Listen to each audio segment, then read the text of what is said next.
Okay, Chodesh Tov. We're on Bava Kamma Mem Aleph 41.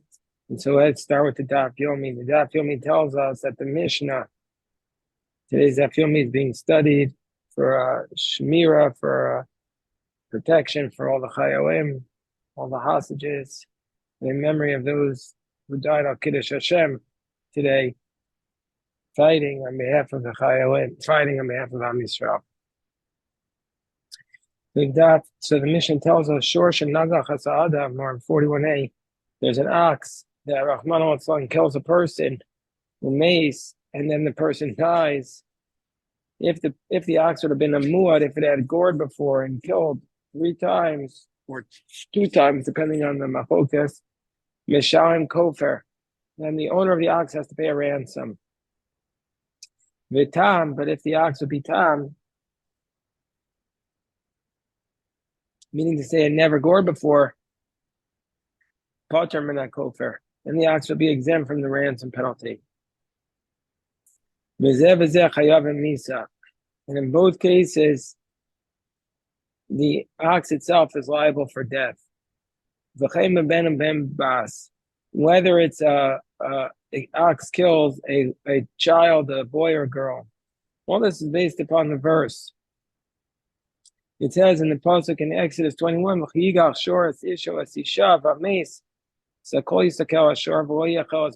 an ox gores a man or a woman and they die, the ox must be stoned to death. He cannot eat its flesh. Is the ox being punished, or is the owner being punished? This is a question. But for right now, we're saying that it's a Xeris HaKosav. You could certainly say, the morning of Habs Chodesh Tov, we're in the Mishnah of 41a. So the ox that kills a man or a woman, if it's a muad, you have to pay the ransom. If it's a tam, you don't pay the ransom. But either way, the ox is put to death. Let's say the ox scores an eved or an amo. Let's say the ox scores a slave. No saying shloshim salaim. And the ox has to give 30 selah. Bein shu yafeh me'amano, bein she'enu yafeh or dinar echad. Whether the slave is worth a lot more or a lot less, there's a kenas that if you kill the ox, if your ox kills the slave, the owner of the ox has to pay 30 selah to the owner of the slave. So the Gemara asks, first of all, a very simple question. It says in our Mishnah that if it was a muad, you pay a ransom, and if it was a tam, you don't pay the ransom. But even if it was a tam or a muad, you kill the ox. The Gemara asks a very simple question. If the ox would be an ox that's a tam, you would kill it, then muad, and how can you ever have a muad? The muad is where it's scored 3 times. So if you kill it after it's a tam, how do you ever get to a status of muad? Gemara is going to give 8 answers to this question.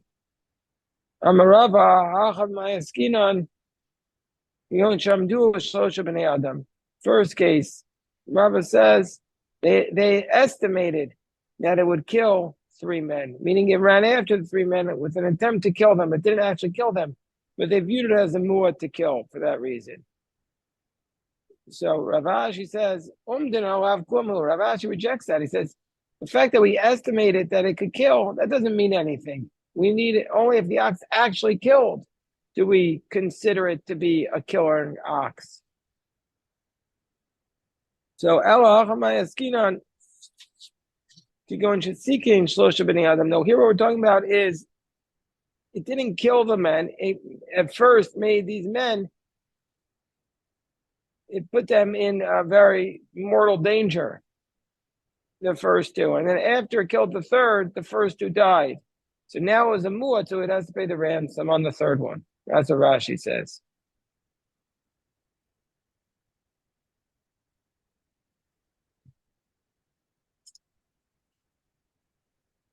Rav Zvid says, Kigon Shaharak Shlosha Behemos.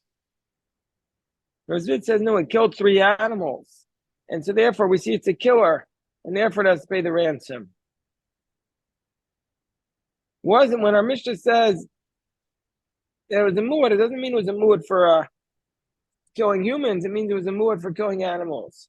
Gemara says, but wait, muad behema having muad adam. Do you think that just because it's a muad for an animal, that automatically makes it a muad for a man? That shouldn't work. Elam Rav Shimi could go in charge shlosha of the kochavim. It killed 3 idolaters. So the Gemara asks the same question: muad of the kochavim and muad Yisrael. Well, just because it's a muad to kill idolater, it doesn't mean it's a muad to kill a Jew. Like what's the difference between a Jew and an idolater? They're both human beings. You can say maybe the Jews dress differently, like we saw that on Shabbos, you dress differently, so therefore you can be a muad for Shabbos, but not for during the week. Or maybe the idolaters smell differently, or they look different.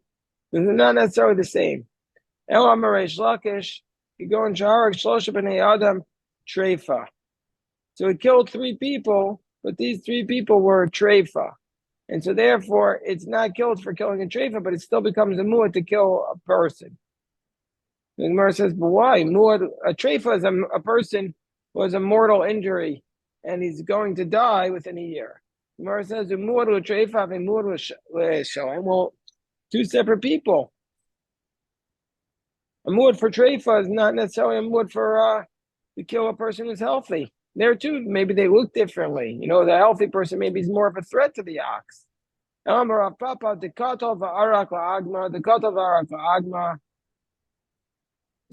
is saying, no, we're talking about the cases where it killed and ran away to the swamp. And then it killed and ran away to the swamp. So by the 3rd time, we're going to say that the owner is responsible to pay the ransom. Rav Ravika gives another explanation. So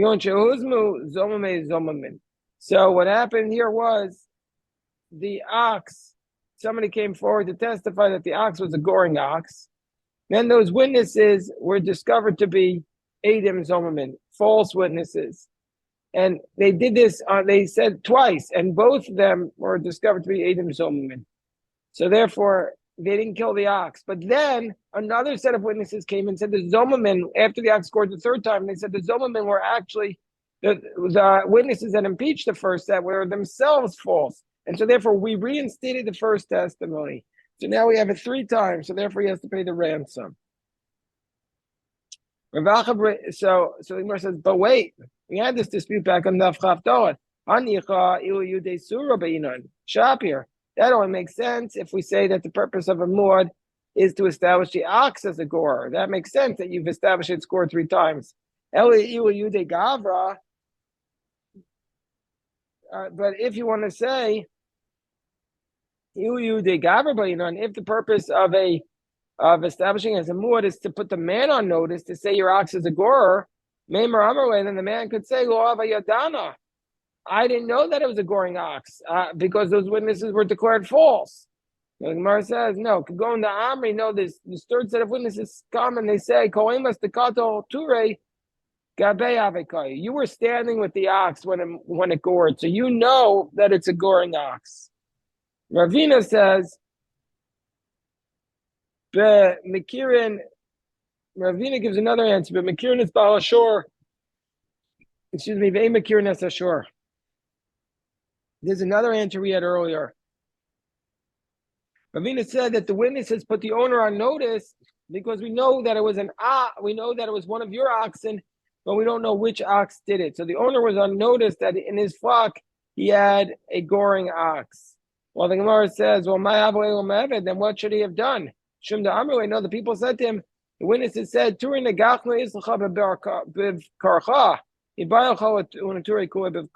have a goring ox in your flock. You have to guard your whole flock. So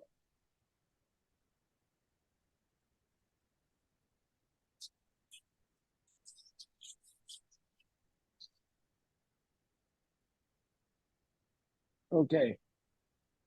So those are the 8 explanations of the Gemara. Now we're up to the next line. It says that if the ox was a tam that gores or a muad that gores, the ox is liable for death. So the Gemara says, it says in the verse that if an ox gores, you have to stone it to death. I know that it's a carcass. And I know already that a carcass can't be eaten because it wasn't slaughtered. So why does the pasuk have to say you can't eat its meat? So it's to teach us. The pasuk is teaching us that if you slaughter the ox,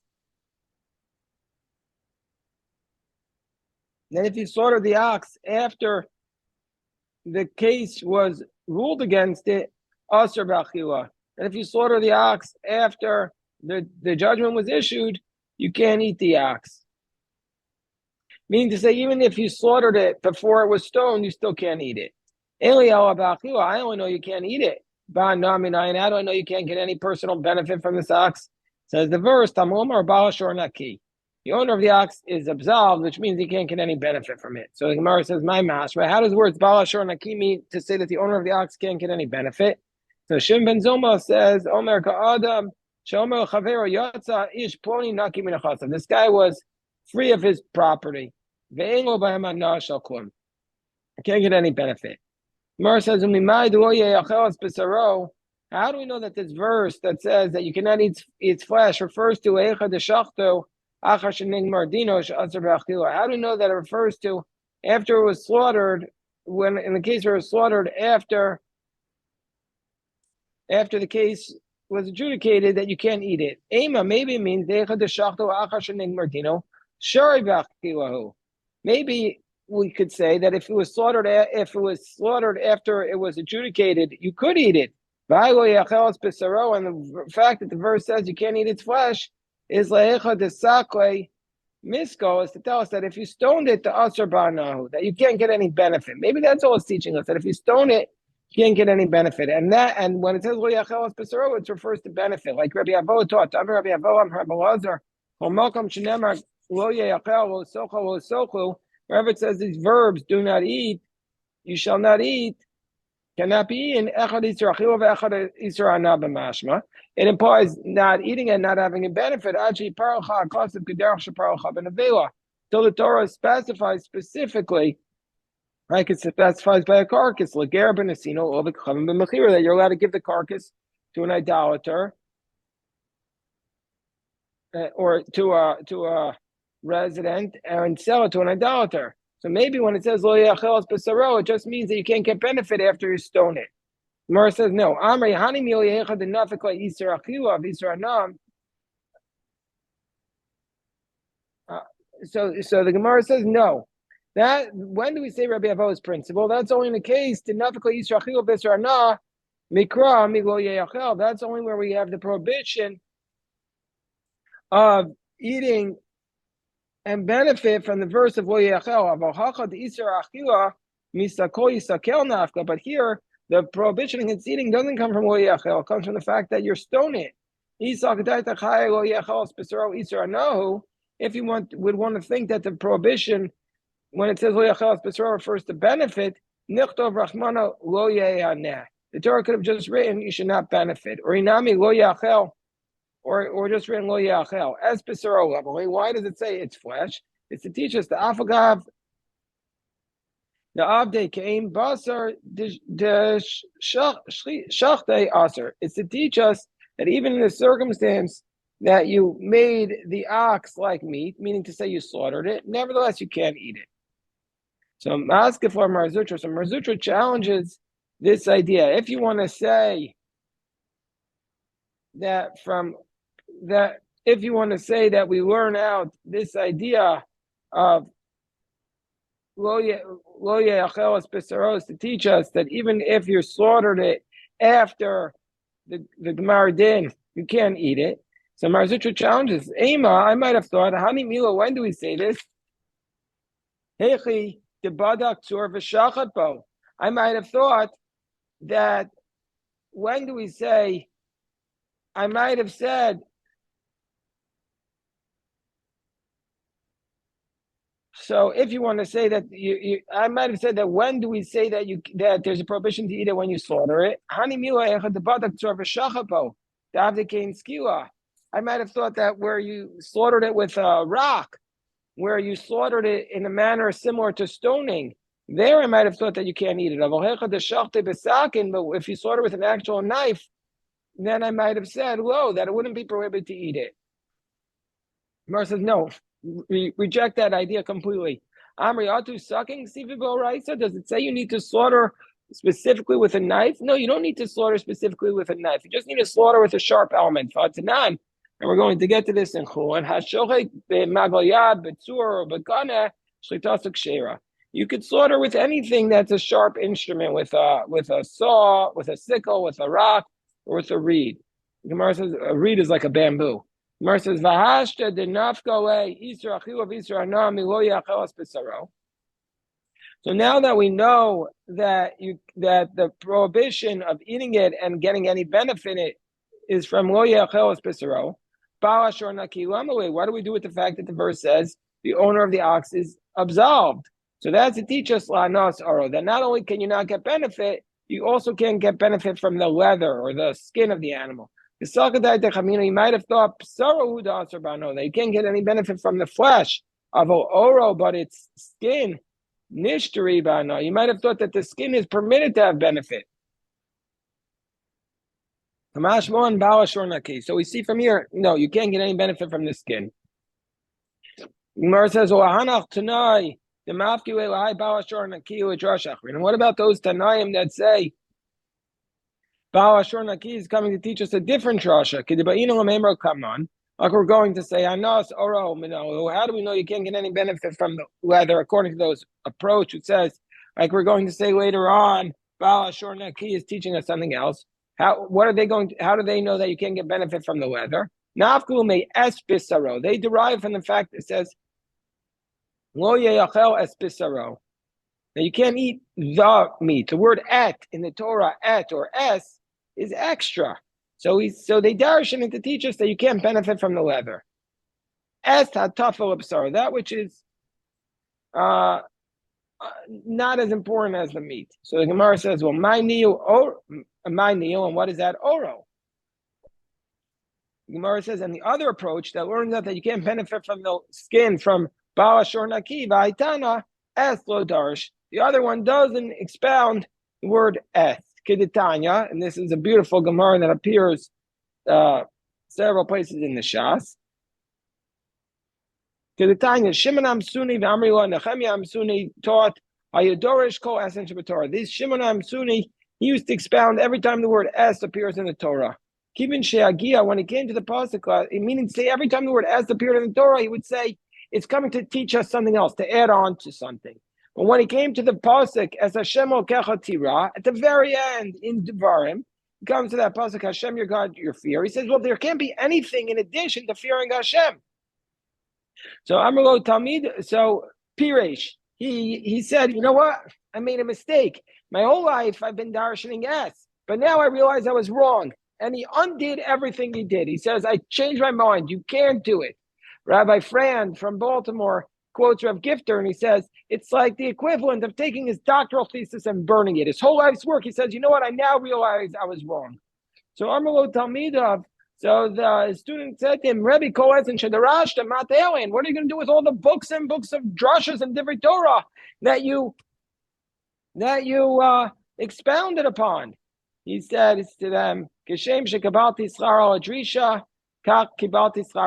just like I received reward for teaching this, so now I'm going to receive reward for not teaching it, for saying I was wrong. So he says, just like up until now, I got all the reward for giving every drasha, now I'm going to get reward for basically erasing every drasha that I taught. So Rabbi Akiva comes along and says, no, what does it say? Hashem Okecha Tira comes to include Torah scholars. That you also have to have fear of Torah scholars. When it says you fear Hashem, you have awe of Hashem, it means you have awe of Torah scholars. So what Rabbi Frand says, in the name of Rabbi Gifter, is that what did Rabbi Akiva have that Shimon Amsuni didn't have? He said he had this idea that he saw his Rebbe. He had a Rebbe like Shimon Amsuni, that Shimon Amsuni didn't have a Rebbe like him, meaning to say he saw that his Rebbe was so awesome that he had spent his whole life teaching one thing, and then he realized he was wrong, and he uprooted it all. But I was also thinking something else. What did Rabbi Akiva have to say? The Rabbos Talmidei Chachamim, that Hashem Okecha Tira, Hashem your God, you shall have awe of, it comes to include Torah scholars. I was thinking it comes to mean Rabbi Akiva he lived in the generation of the Asara Ruge Malchios. He saw all of these great rabbis who were giving their life al Kiddush Hashem. And that inspired him to have such awe to see the Kedusha of these great rabbis who were giving their life al Kiddush Hashem. That inspired him to realize the greatness of the Torah scholars. And today, today is a day where 9 soldiers gave their life al Kiddush Hashem. They gave their life for Am Yisrael. This is the parenthetical here that when Akiva died, the glory stopped. Akiva said that nothing is superfluous. So even this little signs above the letter, even the Tagin. Akiva said thousands of laws can be extracted from the symbol. Right. So very nice. He does believe in ace is something. Right. Oh, exactly. So Rameir is pointing out that Rabbi Akiva is the one who was darshan the Tagin of the Torah, the crowns.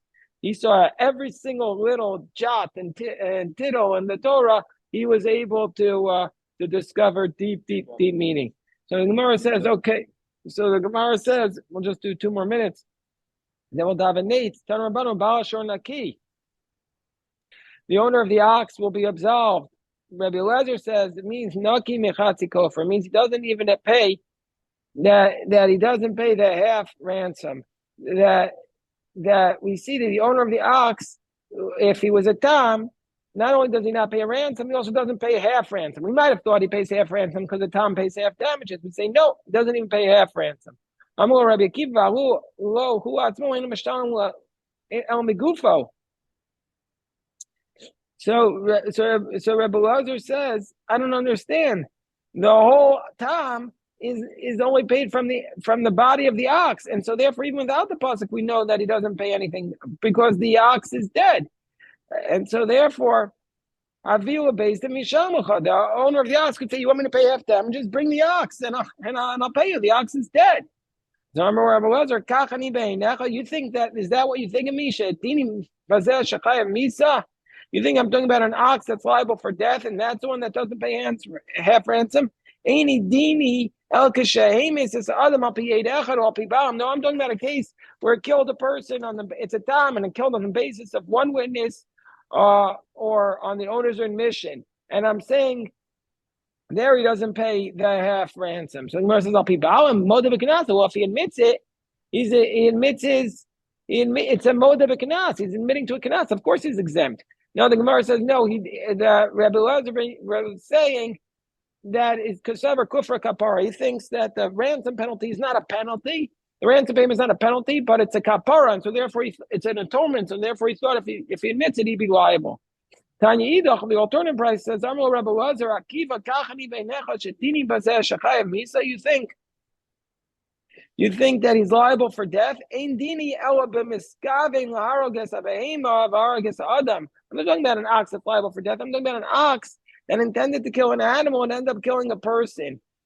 Lamitzri v'haroges intended to kill an Egyptian and killed a Jew. When the foe and v'haroges ben kayam intended to kill a non-viable and ended up killing a viable. And that's what we're saying the ox isn't killed. And so I might have thought I paid half ransom, but he doesn't. The Gemara says, "Hi, Amar Bereisha." Which answer did Rabbi Eliezer give first? Rav Kamma made the Rav Amar. They said that the second answer gave first. Miskavein Amar Bereisha. The second answer intended to kill idolatry, ended up killing a Jew. Rav Tuvi made the Rav Amar. Hamas, no, where he killed on the basis of one witness, Amar Bereisha. Rav Kamma made the Rav Amar. Miskavein Amar Bereisha. The one where he intended to kill a Jew and idolatry killed a Jew. Mashal outside is like a fisherman. Sheshola dagam in a yam. He's catching fish. Mishkachach Ravari Shakal Zutri. Mishkachal Ravari Shakal Zutri Shakal. That even though he caught the big fish first, he still catches the small fish. Rav Tavyumi Mishmei the Rava says no. Hamas Amar Liberation. The first answer he said first. Mashal Etzai Sheshol Dagim and Ayam. It's like a fisherman catches fish. Mishkachal Zutari. If he catches the big one, Shakal he takes him. Mishkachach Ravari. But then when he catches the second answer, which is better, the bigger fish, Shadi Zutri V'Shakal Ravari. He throws away the small fish and keeps the big one. All right, we'll stop here because we're going to go upstairs now to daven Nate. So big shkoyach to everybody.